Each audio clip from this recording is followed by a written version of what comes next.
अद्भुत बड़ा। आज कुछ नया देखेंगे और आप अपने काम को यहाँ पर करिए ताकि लोग उस सच्चाई को जान सके, पहचान सके। तो आज जो कुछ भी हुआ वो बड़ा हुआ और अद्भुत हुआ। प्रभु के नाम को महिमा। ये छुटकारा, ये चंगाइयाँ प्रभु की तरफ से थी। और अगले हफ्ते कौन सी डेट है मालूम है? कौन सी डेट है? 15 अगस्त। किस नाम से पहचाना जाता है? जोर से बोले ना, खाना ना नहीं खाएगा। स्वतंत्रता दिवस। हालेलुया। बहुत स्वतंत्रता मिलने वाली है अगले हफ्ते। हालेलुया। अपने साथ 2 को पकड़ के लगेगा। तो आप जब आओगे तो आप अकेले नहीं आओगे, कितने आओगे? हालेलुया। हालेलुया। बीच में 1 नहीं 2 लाइन का बनेगी। हालेलुया। अगले हफ्ते परमेश्वर और सामर्थी कार्यों को करेगा। हालेलुया। और आप सब प्रार्थना करना। हम लोग इस देश के साथ में हैं। सबसे पहले दुआ करके लोग झंडारोहण करेंगे और उसके बाद में चर्च में अद्भुत प्रार्थना करेंगे। हालेलुया। 8:45 बजे हम लोग झंडारोहण कर देंगे। 8:30 तक आप लोग कोशिश करिए कि यहाँ पर आ जाएं। और उसके बाद हम लोग झंडारोहण करेंगे प्रार्थना करने के बाद में। और उसके बाद अपने भवन में अद्भुत लोगों को अद्भुत आशीषों को देंगे। प्रभु का धन्यवाद। आइए हम सब अपनी आंखों को बंद करें और दुआ में एक साथ शरीक हों। जीवित और समर्थी पिता परमेश्वर, राजाओं के राजा, प्रभु के प्रभु, सर्वशक्तिमान पिता, अद्भुत युक्ति करने वाले मेरे स्वामी, हम आपको धन्यवाद देते हैं अद्भुत छुटकारे के लिए, चंगाइयों के जो प्रभु आपने दी। आपका धन्यवाद। आप तारीफ और प्रशंसा। प्रभु यीशु, हम आपसे दुआ करते हैं आपके नाम में लोग चंगे किए जाएं वचन के द्वारा। सत्य का बोध हो सके, सत्य के अंदर आ सके और वो सत्य को स्वीकार करें, सत्य को माने। जो अभी देखा उस पर विश्वास करें कि क्या ये काम कोई मनुष्य कर सकता है, तो अपने आप समझ में आ जाएगा कि मनुष्य नहीं, यीशु यहाँ पर और है। आराधना के अंत तक वो रहेगा और अपने फ्लो को, अपनी सामर्थ को, अपने कार्य को अद्भुत रीति से करेगा ताकि हम सब आशीषों को पाएं। प्रभु आप हम लोग के साथ होना, हम लोगों का मार्गदर्शन करना। जो वचन अब हम सीखने जा रहे हैं उसको सिखाने के लिए हमको पवित्र आत्मा की जरूरत है, क्योंकि उसके माध्यम से जो वचन हमारी जिंदगियों में ठहरेगा वो हमारी जिंदगियों को छू देगा और हम आशीष यीशु के नाम से मांगते हैं।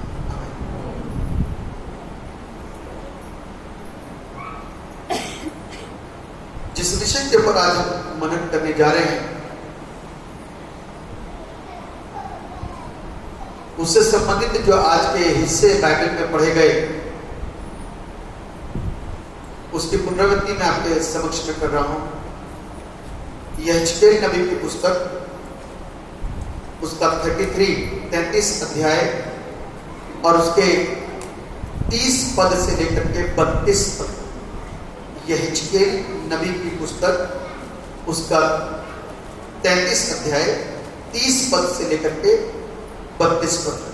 दूसरा हिस्सा जो पढ़ा गया था वो था मरकुस रचित सुसमाचार, उसका 6 अध्याय और उसके पहले पद से लेकर के 6 पद। और उत्तर प्रति पाठ के रूप में जो हिस्सा पढ़ा गया था वो था भजन संहिता 41।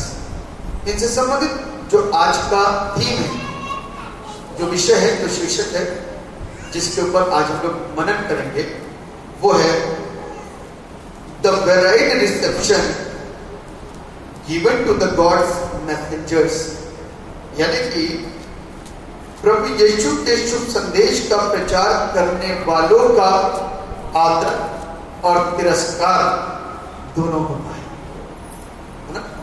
प्रभु यीशु मसीह के वचन को बांटने वाले और फैलाने वाले का आदर और तिरस्कार दोनों होता है।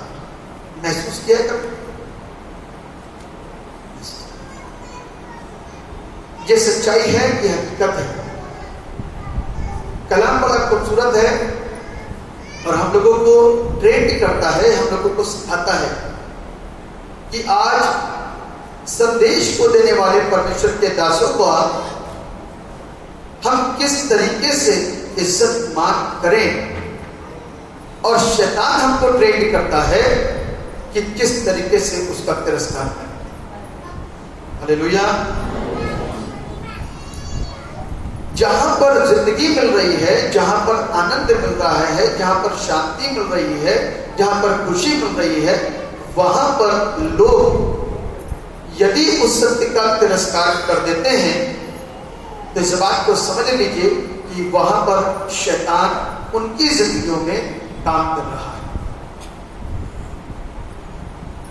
और जहां पर लोग स्वीकार करते हैं रहस्य और मान लेते हैं कि जो सिखाया गया, बताया गया, किया गया, वो सब यदि परमेश्वर ना हो तो हो नहीं सकता, यानी कि स्वीकार कर रहे हैं, तो समझ लेना ये सब कुछ परमेश्वर की तरफ से है। हालेलुया। क्योंकि ये तो इंसान हो गया कि इसको स्वीकार किया जाए या इसका तिरस्कार किया जाए, ये खुदा का वचन हो गया है। बहुत सारे लोग इस यहां से लगाते हैं और बहुत सारे लोग इसको फेंक देते हैं।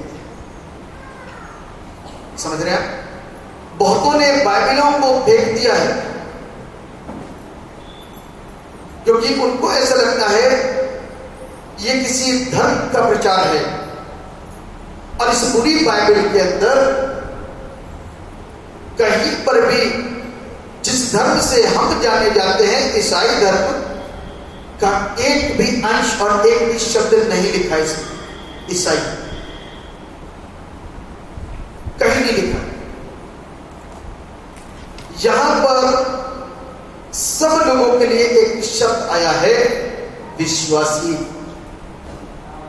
यहां पर सब लोगों के लिए एक वाक्य आया है कि जो कोई उस पर विश्वास करे वो नाश ना हो परंतु अनंत जीवन पाए।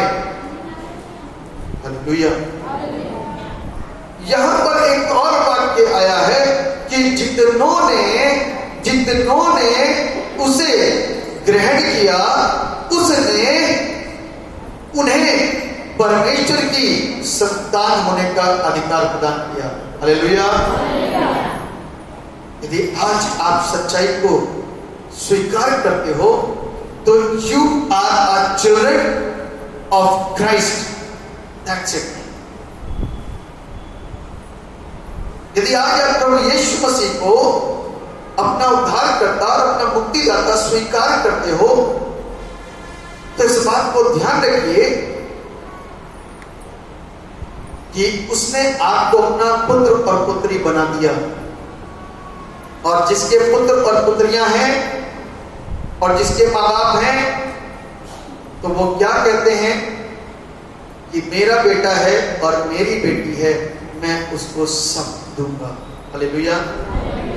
मेरे माँ बाप हैं, उन्होंने मुझको दिलाया है। हालेलुया। हालेलुया। मेरे माँ बाप हैं, उन्होंने मुझे सब कुछ दिया है। अच्छी एजुकेशन, अच्छा वस्त्र, अच्छा विद्यालय में एडमिशन कराया, अच्छा भोजन, अच्छा सब कुछ, बेस्ट। तो he is a creator. If we are a children of Christ, यदि मैं और आप उसकी संतान बन गए तो माँ बाप से अच्छा मिलने वाला है। हालेलुया। अरे जोर से बोलो ना, हालेलुया। माँ बाप किसी को अन्य भाषा नहीं बांट सकते। वो तो मेटेरियलिस्टिक चीजों को दे सकते हैं, यानी भौतिक वस्तुओं को दे सकते हैं। आपका मोबाइल खराब हो गया तो नया दे देंगे, आपकी बाइक खराब हो गई तो नई दे देंगे, आपकी कार खराब हो गई तो नहीं देंगे, आपकी घड़ी खराब हो गई तो नहीं दे देंगे, आपकी किताबें पढ़ गई तो नहीं ला के दे देंगे। ध्यान रखना, यदि घड़ी में समय देखना है तो आंखें वो देगा। हालेलुया। यदि बिस्तर में सुकून पाना है तो नींद वो देगा। यदि किताबों को पढ़ना है और बुद्धि पाना है तो बुद्धि वो देगा। खाना रखा है, बहुत सारा भूख नहीं है तो ध्यान रखना, बुद्धि भूख वो देगा। हालेलुया। आशीषें उससे हैं। भौतिक वस्तुएं संसार के नीचे वाले लोगों से मिलती हैं, आत्मिक वस्तुएं ऊपर वाले परमेश्वर से मिलती हैं, ऊपर वाले माता से और ऊपर वाले पिता से। हालेलुया। वो हमारा परमेश्वर पिता, परमेश्वर पुत्र और परमेश्वर पवित्र आत्मा है। हालेलुया। स्वर्ग की आशीषें स्वर्ग से, पृथ्वी की आशीषें पृथ्वी से, और पृथ्वी की आशीषों को आशीषित करने का अधिकार भी उसके पास में है। हालेलुया।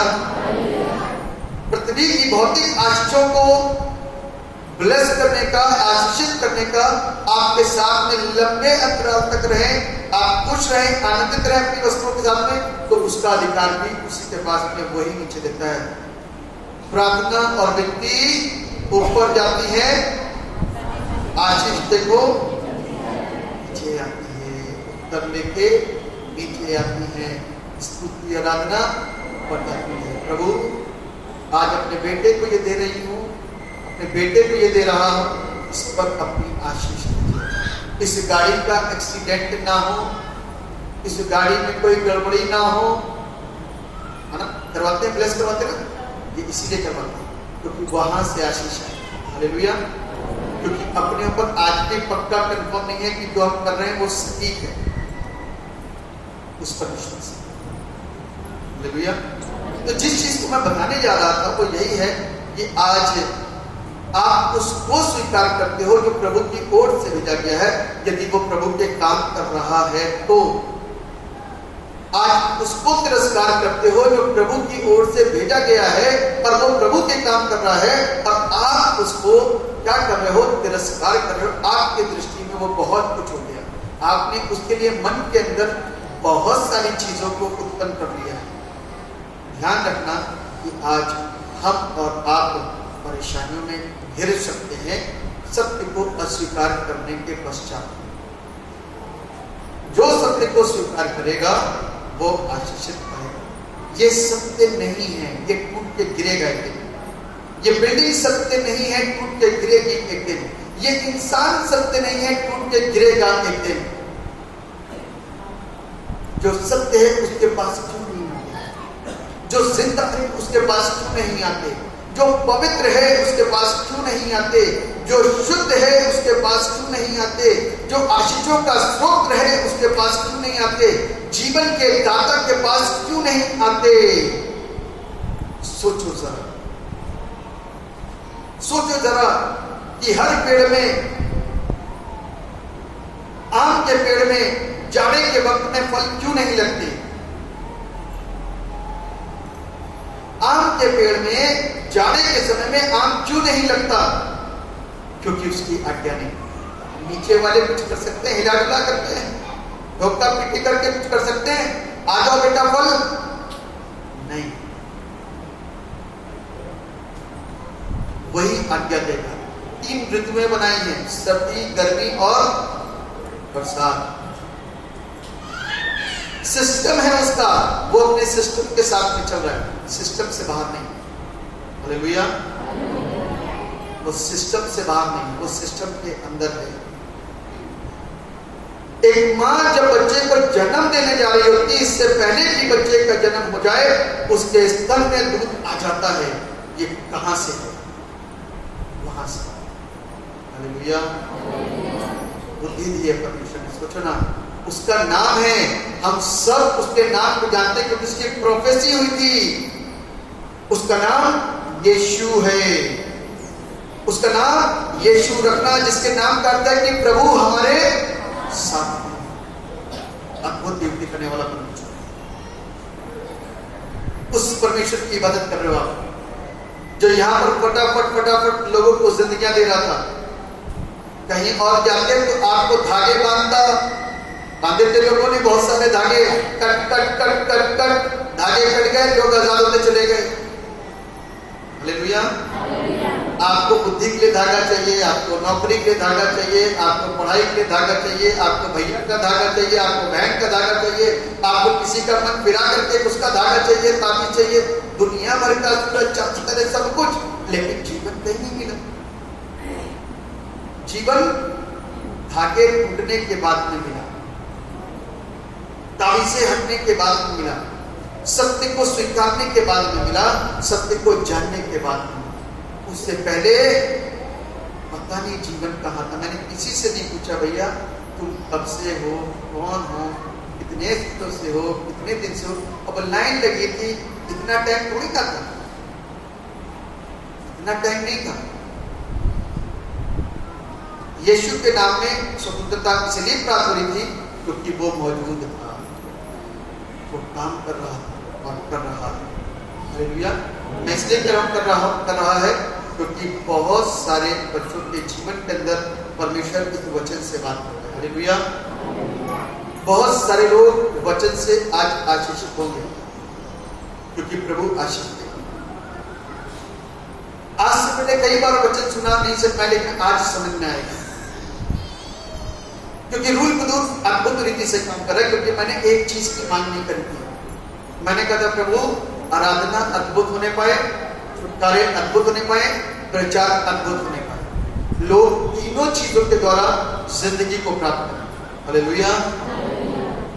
तो जिंदगी मिलेगी। जब उससे मांगा तो उसने अपने काम को कर दिया। ये तीसरा काम। हालेलुया। तो बाइबल में क्या बताती है, निकाल लीजिए मरकुस रचित सुसमाचार उसका 6 अध्याय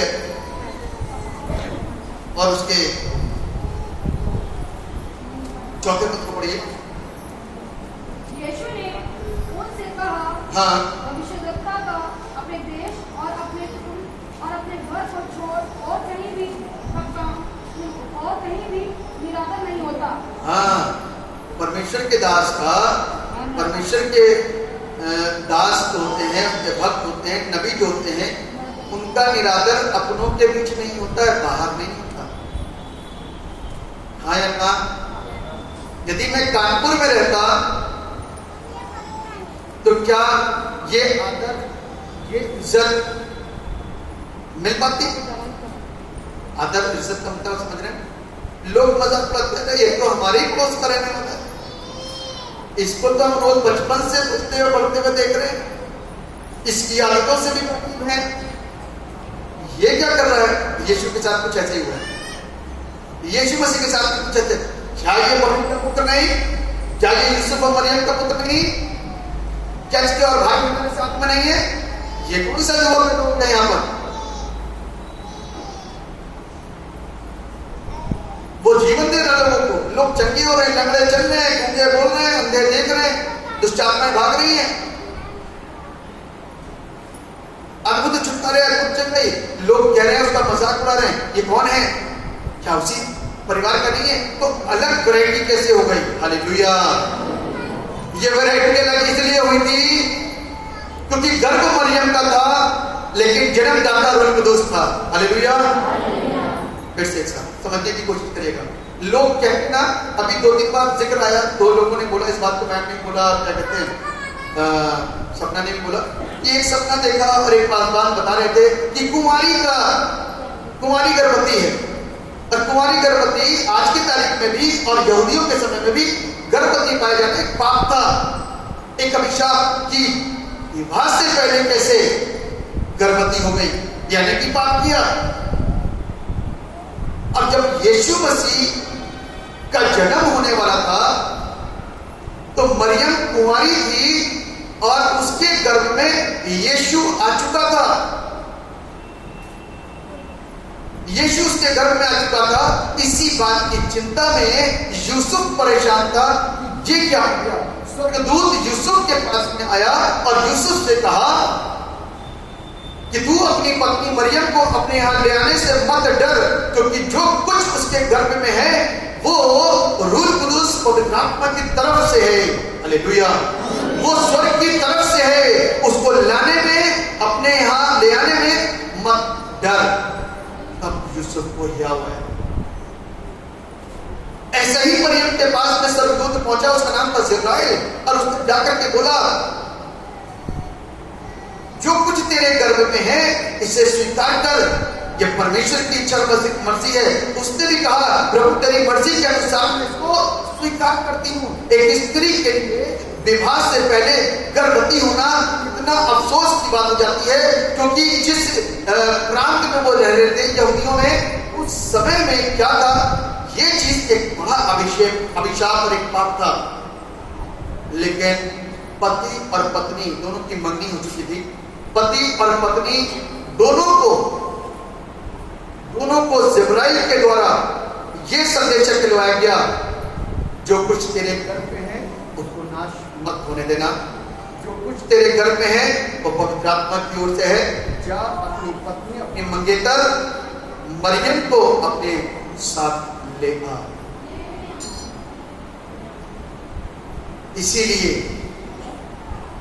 इसीलिए फकीर फरीसी और शास्त्री नहीं समझे कि बढ़ई के घर में पैदा होने वाला डिफरेंट क्यों है। हालेलुया, बढ़ई के घर में जन्म लेने वाला यीशु अपने और भाई बहनों से डिफरेंट क्यों है। कारण ये था कि वो रूह कुदूस से पैदा हुआ, यानी कि वो स्वयं परमेश्वर इस धरती पर देह धारण कर करके मनुष्य के पापों से उनको आजाद करने के लिए यहाँ पर आया। हालेलुया। आज लोग अपने पत्थरों को छोड़ करके सच्चे खुदा की इबादत क्यों कर पाते हैं? क्योंकि उनके जीवनों के अंदर यीशु आ जाता है। हालेलुया। उनको समझ में आने लग जाता है कि ये जो धागे हैं ना, ये उनका कुछ नहीं कर सकते। ये सिर्फ एक भ्रांति है और एक ऐसी शिक्षा है जिसने हमको पूरी रीति से अंधकार में डाल दिया और हम इसी में अपने जीवन को जी रहे हैं। हम बगैर धागे की जिंदगी को जीते हैं। और आज जब आप प्रभु यीशु मसीह में आए, धागों से आजाद हुए, तो उन दुष्ट आत्माओं से भी आजाद हो गए जो दुष्ट आत्माएं अपने शरीर के अंदर कब्जा बना करके रखी हुई थी। ये वही यीशु है जो आज हमारे बीच में काम करता है। संसार के लोग उस यीशु को तिरस्कार करते हैं। लोग कहते हैं कि वो यीशु भी मर गया था। इस बात को ध्यान रखने की जरूरत है कि यीशु ही जिंदा हुआ है और कोई जिंदा नहीं हुआ। और धर्म की पुस्तकें इस बात की शहादत करती हैं, क्लियर करती हैं, लिखा हुआ है कि यीशु ही मृतकों में से जी उठा और उसके अलावा कोई नहीं, सब मर गए। यीशु काम करता है। हालेलुया। ये चेहरे पे मुस्कुराहट, ये जीवन में शांति, ये हृदय में आनंद बगैर यीशु के आ नहीं सकता। इस बात को ध्यान रखिएगा। दुनिया की कोई ताकत आपको छुटकारा और आजादी दे नहीं सकती। सूर्य को पूछ लेना एक बार, सूर्य तुम कुछ इसका बिगाड़ोगे, कुछ आशीष दोगे, वहां से थोड़ी सी तपन और भेजोगे जो सूर्य को नमस्कार करते हैं।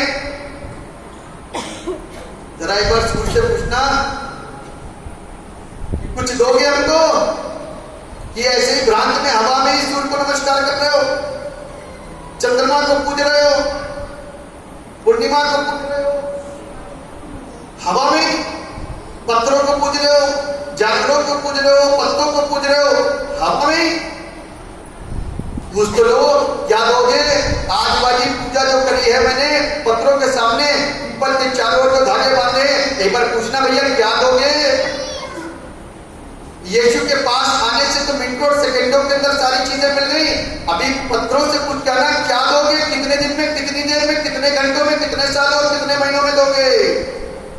पूछना ना एक बार, वही दिखा देगा।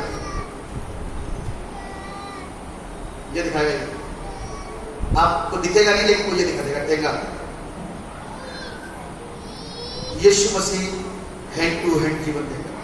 हालेलुया।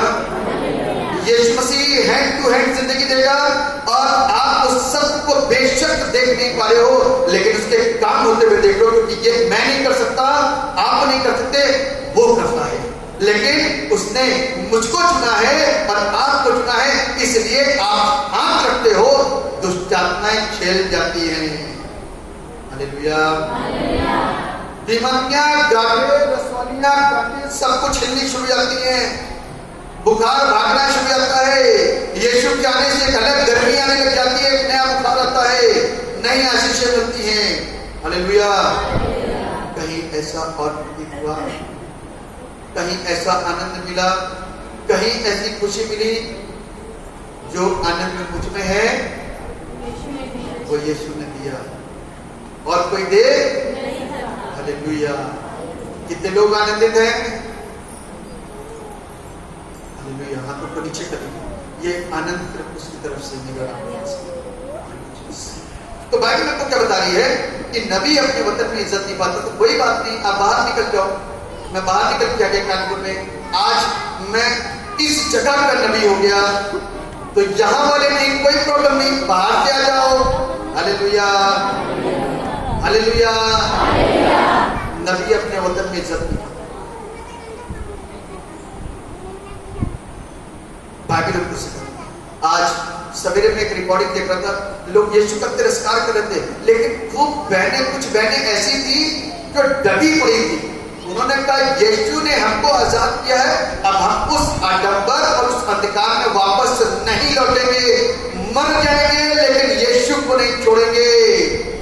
जिसका ब्रेन ट्यूमर ठीक हो गया, जिसका कैंसर ठीक हो गया, जिसकी किडनी ठीक हो गई, जिसकी गांठें निकल के बाहर चली गई, जिसकी रसवलियां गिर के बाहर चली गई, जिसके सालों साल के बंधन टूट गए, जिसके क्या कहते दुष्ट आत्माएं निकल के बाहर चली गई, जो देखने लग गया, जो सुनने लग गया, जो समझने लग गया, वो कैसे कह सकता है कि मैं यीशु को छोड़ दूंगा? हो नहीं सकता। जिसके जीवन के अंदर यीशु आ गया, वो ऐसे ही कह रहा होगा कि हम कठपुतली है, धागे हैं खुदा के हाथ, उसको छोड़ करके हम कहीं और नहीं जाएंगे, उसको छोड़ करके किसी और को नहीं मानेंगे। हमारे लिए सारी चीजें वही है, वही मार्ग और वही सत्य और वही जीवन है, वही सब कुछ आशीष देगा। यदि बच्चों को आशीष देगा तो वही देगा, यदि पति को जीवन देगा तो वही देगा, यदि पत्नी को गर्भवती बनाएगा तो वही बनाएगा, यदि बच्चों को बुद्धि देगा तो वही देगा, हमारे घर के बूढ़ों को सद्बुद्धि देगा तो सब वही देगा, और कोई नहीं। हालेलुया। हालेलुया। एक पद और पढ़ूंगा फिर खत्म करूंगा। प्रेरितों के काम की पुस्तक 7वां अध्याय और उसके 5:3। परंतु यहूदियों ने घास से भरकर बचारू लोगों में से कुछ दुष्ट मनुष्यों को अपने साथ में लिया और भीड़ इकट्ठी करके नगर में उलट मचाने लगे और यासोन के घर पर चढ़ाई करके उन्हें लोगों के सामने लाना चाहा। उन्हें वहां न पाकर वे ये चिल्लाते हुए यासोन और कुछ भाइयों को नगर के हाकिमों के सामने खींच लाए। इस वर्ष को बड़ा ध्यान से सुनिएगा, ये बाइबल खोल रखी है आपने, तो अपनी बाइबल में ध्यान दीजिएगा, जरा जोर से पढ़िएगा। क्या लिखा हुआ है? ये लोग जिन्होंने जगत को उल्टा पुल्टा कर दिया है। हालेलुया। जहां पर लोग सालों साल माथा टेकते थे, आज सेकंडों के अंदर लोग छुटकारा पा रहे हैं, मिनटों के अंदर आजादी पा रहे हैं, लोगों के अंदर हलचल मच गई है। कहते हैं कि इन लोगों ने जगत को उल्टा पुल्टा कर दिया। हालेलुया। उल्टा पुल्टा क्यों करेंगे हम? आपकी दृष्टि में उल्टा पुल्टा है, हम तो सब सीधा सीधा करा। यदि बंदा बीमार है, ठीक हो गया, तो ये उल्टा पुल्टा हुआ या सीधा सीधा हुआ या सही हुआ? सही हुआ। यीशु सही करने के लिए आया है, वो मसीही है, मसीह है, वो सही करता है, वो ईसाई नहीं करता। हालेलुया। वो सही बनाता है, उसने मुझको रात को सही करा है। इसलिए हम और आपके लिए लिखा हुआ है कि वे लोग क्या करते हैं, जगत को उल्टा पुल्टा कर दिया है, यहाँ भी आ गए हैं। यासून के घर में भीड़ लग गई, लोग चौकट करने लग गए कि ये लोग आ गए उल्टा पुल्टा करने वाले, इसके घर में भी आ गए। यासून ने क्या करा था, आपकी तरह अपने घर में पादरी साहब को बुला लिया था दुआ करने के लिए, और वहां दुआ हो रही है, अड़ोस पड़ोस के लोग जमा हो गए, ये लोग उल्टा पुल्टा करने वाले आ गए। तब वहां पर बताया गया उल्टा पुल्टा नहीं, सही सही सीधा सीधा करने वाले, करेक्ट करने वाले आ गए। गलतियों को देखा, स्पेलिंग मिस्टेक है, मान्यता मिस्टेक है, चीजों में मिस्टेक है, उसको करेक्ट करने आ गए। हालेलुया। धागे से कुछ नहीं हुआ, इसको हटाओ मत करो, बोझ कम करो, बोझ कम करो। आज जहां 50 मजदूर लगते थे, कंप्यूटर की वजह से 1 2 3 मजदूर काम कर रहे हैं, बोझ कम कर लेना। ठीक उसी तरीके से कितने बोझ दागों का ताबीजों का लेकर के चल रहे हो। प्रभु यीशु मसीह क्या करता है, इनसे कोई लाभ नहीं, cut cut cut cut cut cut cut cut, बोझ कम, आजादी। हालेलुया। अब बोझ छुटका, उल्टा पुल्टा कुछ नहीं करा, बुद्धि खोली, इसमें ताले लगे, इसको किसी ने अलग तरीके से आकर के लॉक कर दिया। हम एजुकेटेड हैं, लेकिन उसके बाद ये हमारे ऊपर का माला क्या है, लॉक, बंद पड़ा हुआ। यीशु को रखो सर, थैंक यू प्रभु यीशु को धन्यवाद दें इस बात के लिए कि वो बंधन में जब होता तो यहाँ से ताले खुल जाते और हमको सब कुछ दिखने लग जाता है, सब कुछ साफ सुनाई देने लग जाता है, सब कुछ दिमाग में सही समझ में आने लग जाता है। परमेश्वर इन वचनों के द्वारा आपको और हमको आशीषित करे और अपनी महिमा के लिए बहुतायत के साथ इस्तेमाल करे। आज विश्वास करिए कि दुनिया में यीशु को लोग तिरस्कार कर रहे हैं, पहले तो ऐसे ही कर रहे थे, आज वचन को लोग सुनना पसंद नहीं करते, विरोध करना शुरू करते हैं, तो यीशु का ही तिरस्कार होता है। आपके साथ में कुछ करता है, आपका तिरस्कार। यीशु हमको आजाद करने के लिए है, चिंता मत करिए, आप डट के खड़े जाना, यीशु के नाम को लेकर के, यीशु ने जीवन दिया, सीधे खड़े जाना और बोल देना सबके सामने कि हम पत्थरों की नहीं परंतु जीवते परमेश्वर की इबादत करें। हालेलुया। परमेश्वर आप सबको आशीष दे। दुआ जीवन में समर्पित पिता परमेश्वर, राजाओं के राजा, प्रभु के प्रभु, सर्वशक्तिमान पिता, आपके नाम की स्तुति तारीफ और प्रशंसा करते हैं। जितने यहाँ मौजूद हैं सबको प्रभु आपके नाम में ब्लेस करें। दुआ करते हैं सब प्रभु आपके नाम से यहाँ से आजाद और स्वतंत्र होकर के जाएं और आपके नाम को धन्यवाद दें। एक ऐसे उत्तम ज्ञान को अपने साथ में लेकर के जाएं जो प्रभु उनको स्वतंत्र करता है और आजाद। अपनी करुणा, अपनी दया सब, यीशु के नाम से आमीन आमीन।